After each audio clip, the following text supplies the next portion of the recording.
Friends, ఈ video కనుక నచ్చితే ఖచ్చితంగా లైక్ చేయండి. చాలా మంది చూస్తున్నారు కానీ లైక్ చేయట్లేదు. ప్లీజ్ అండి, ప్రతి ఒక్కరికి లైక్ ఇవ్వండి. జయదేవ్ అలాగే అరవింద టెంపుల్ దగ్గర ఉంటారనమాట. ఇక జయదేవ్ అంటారు, అరవింద అక్కడ రాముల వారి కళ్యాణం జరుగుతుంది. ఆ కళ్యాణం చూస్తే కొంచెం మనసుకి ప్రశాంతత కలుగుతుంది.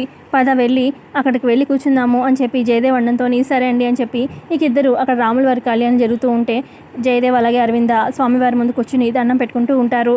మరోపక్క లక్ష్మిని చూపిస్తారనమాట.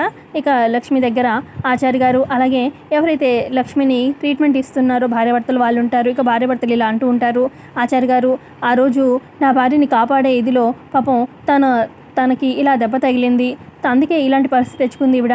నా భార్యని కాపాడింది, అందుకే మేము తాపత్రయపడుతున్నాము ఈవిని కూడా మేము కాపాడాలని. దయచేసి ఏదో ఒకటి చేయండి ఆచార్య గారు అని చెప్పి భార్యాభర్తలు దండం పెడుతూ ఉంటారు. అప్పుడు ఆచార్య గారు అంటారు, ఆ అమ్మాయి మీద మీకు కృతజ్ఞతా భావం ఉండడంలో తప్పులేదు, కానీ నేను ఎంత ప్రయత్నిస్తున్నా కూడా ఆవిడలో ఏమాత్రం చలనం లేదు, చలనం ఉంటుందని కూడా నేను అనుకోవడం లేదు అని చెప్పి ఆచార్య గారు చెప్తారు. మరోపక్క రాముల వారి కళ్యాణం జరుగుతూ ఉంటుంది కదా. ఇక అప్పుడు అరవిందకి స్వామివారిని చూస్తూ ఉంటే ఇక దీక్షితులు గారు చెప్పిన మాట గుర్తొస్తూ ఉంటుంది.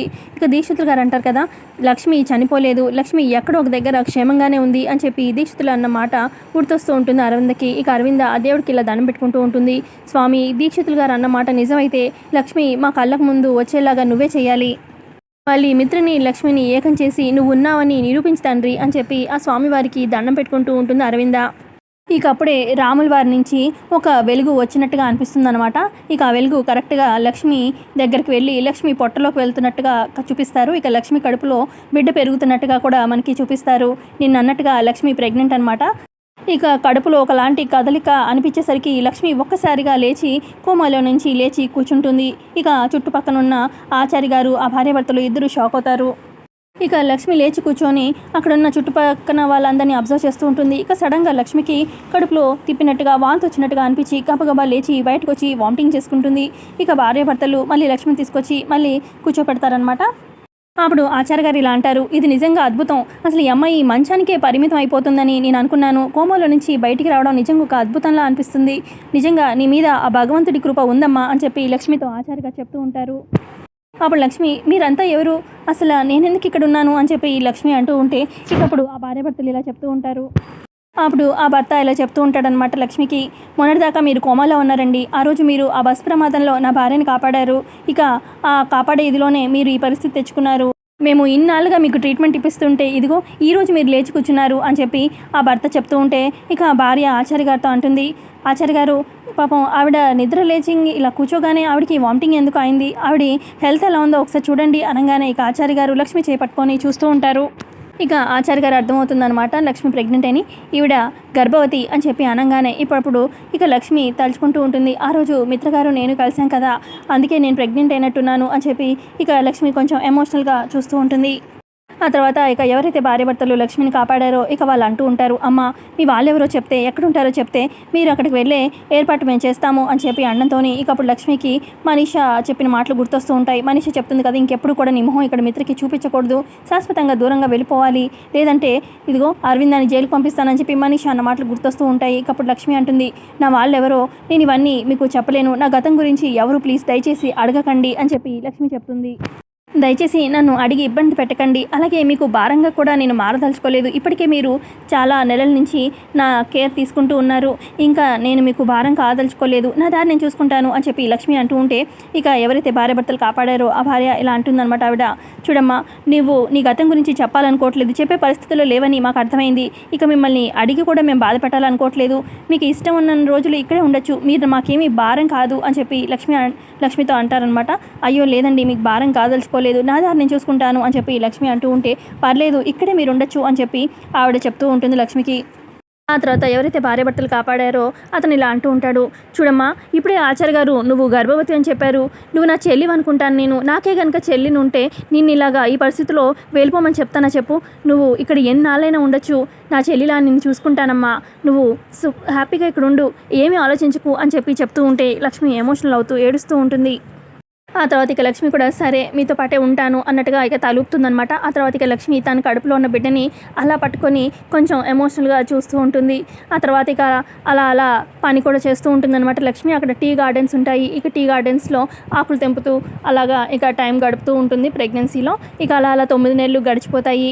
ఇక 9 నెలలు ఇంకా 2-3 రోజుల్లో డెలివరీ అన్నా కూడా ఇక టీ గార్డెన్స్కి వెళ్ళి ఇక అక్కడ కూడా పని చేస్తూనే ఉంటుంది. ఇక అప్పుడు ఎవరైతే కాపాడారో భార్యాభర్తలు ఇక ఆ అన్నయ్య అని పిలుస్తుంది కదా లక్ష్మి. ఇక అతను వచ్చి ఏంటమ్మా లక్ష్మి 2-3 రోజుల్లో డెలివరీ పెట్టుకొని ఇంకా ఈ పని చేయాలా చెప్పు, నువ్వు మాకేం భారం కాదని చెప్పినా కూడా నేను ఖాళీగా ఉండలేను అని చెప్పి ఇంకా పని చేయడం నాకైతే నచ్చలేదు. చూడు ఇంకా నువ్వు 2-3 డేస్లో డెలివరీ పెట్టుకొని ఇలా అయితే చేయడం నాకైతే ఇష్టం లేదు, పద ఇంటికి అని చెప్పి ఇక లక్ష్మిని అతను తీసుకొస్తాడనమాట. ఆ తర్వాత ఇంటికి తీసుకొచ్చాక ఇక అతని భార్య సుధా అనమాట. ఇక సుధా ఫ్రూట్స్ తీసుకురా లక్ష్మికి, అసలు ఎందుకు ఆ టీ గార్డెన్స్కి ఎందుకు తను వెళ్తా అంటే పంపిస్తున్నావు అని చెప్పి అతను అంటూ ఉంటే చెప్తే నేను వింటుందా ఈ లక్ష్మి, నేను ఖాళీగా ఉండలేను, గోలు గిల్లుకుంటూ ఉండలేను అని చెప్పి నా మాట వినకుండా వెళ్తుంది అనగానే ఇక అప్పుడు అతను అంటాడు ఇక వెళ్ళదులే 2-3 రోజుల్లో డెలివరీ పెట్టుకొని తను కూడా వెళ్ళని చెప్పిందిలే, కానీ ఇక తను జాగ్రత్తగా చూసుకో అని చెప్పి అంటూ ఉంటే సరే అండి అని చెప్పి ముందు మీరు కాలు చేతులు కడుకురండి నేను వడ్డిస్తాను అని చెప్పి ఇక అంటే ఇక భార్యాభర్తలు పక్కకు వస్తారనమాట. ఇక అప్పుడు సుధా అంటుంది హస్బెండ్తోని అసలు లక్ష్మికి 2-3 రోజుల్లో డెలివరీ కూడా అయిపోతుంది,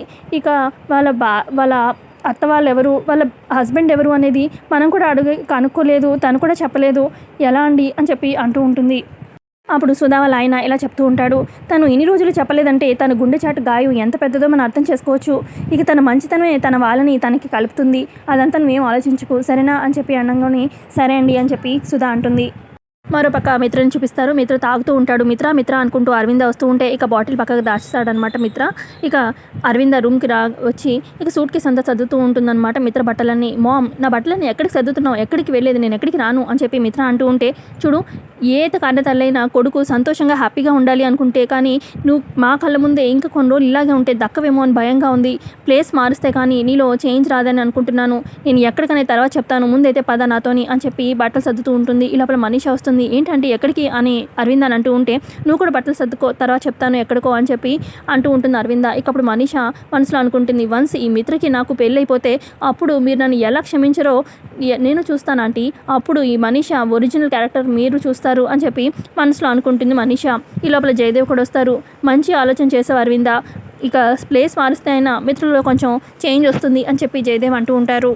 మీరు కూడా ఏం డాడ్ మామ్ అన్నట్టుగా అనగానే అప్పుడు జయదేవ్ కొంచెం మనం మారాలి అంటుంటే మన చుట్టూ ఉన్న మనుషులైనా మారాలి, లేదంటే మన స్థలం ఉండేదైనా మారాలి అని చెప్పి జయదేవ్ అంటారు. ఆ తర్వాత ఇక జయదేవ్ మనం అక్కడ ఊటీకి వస్తున్నాం అని చెప్పి మన టీ ఎస్టేట్ గార్డెన్ వాళ్ళకి ఫోన్ చేస్తాను అని చెప్పి జయదేవ్ ఫోన్ చేస్తారనమాట. ఇక అవతల వైపు ఎవరైతే లక్ష్మికి అన్నయ్యగా ఉన్నారో ఆయన ఫోన్ లిఫ్ట్ చేస్తారు. చెప్పండి సార్ అనగానే అరవింద అలాగే మిత్ర వస్తున్నారు మన టీ ఎస్టేట్కి, అక్కడ మన గెస్ట్ హౌస్ అంతా రెడీ చేసి పెట్టు అనగానే అప్పుడు ఎప్పుడో అరవింద్ దగ్గర వచ్చారు, మళ్ళీ ఇప్పుడు వస్తున్నారనమాట, రండి అని చెప్పి ఇక అతను ఫోన్ పెట్టేస్తాడు. ఆ తర్వాత అతని ఇంటికి వచ్చి సుధా అనగానే ఏంటండి అంత కంగారు అనగానే కంగారు కాదు ఆనందం, మన టీ ఎస్టేట్ ఓనర్స్ రాబోతున్నారు, 4 ఏళ్ళ తర్వాత రాబోతున్నారు అనగానే అవునా అని చెప్పి అంటూ ఉంటుంది సుధా. ఈ లోపల అక్కడ లక్ష్మి కూడా వస్తుంది.